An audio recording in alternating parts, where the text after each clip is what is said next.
बन के हीरोइन इतना जाही तू बजरिया लेबे छौड़ी के कर हाल चाल।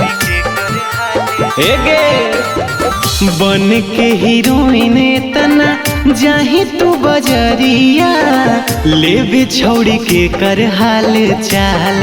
हेगे गलतौ नहीं अब दाल कर देतौ हल्ला बवाल।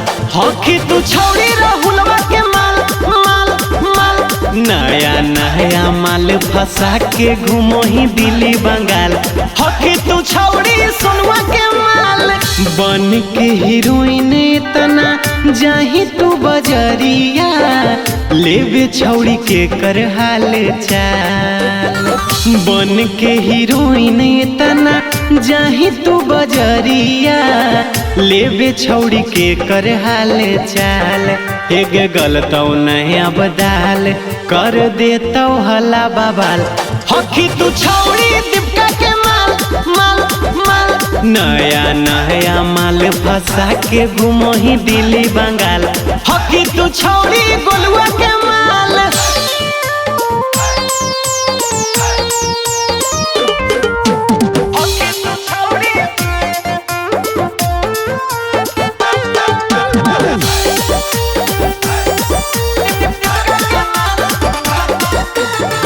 एक परटी कौना ही छौड़ी तोर प्यार गे जाही तू पलट जैसे पलटो हो सरकार गे।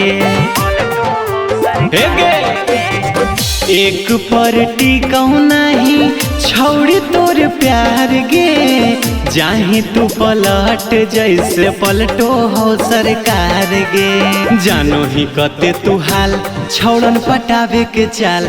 हखी तू छौड़ी मुकेशवा के माल माल माल।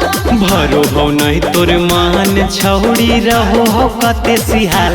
हखी तू छौड़ी रोहितवा के माल।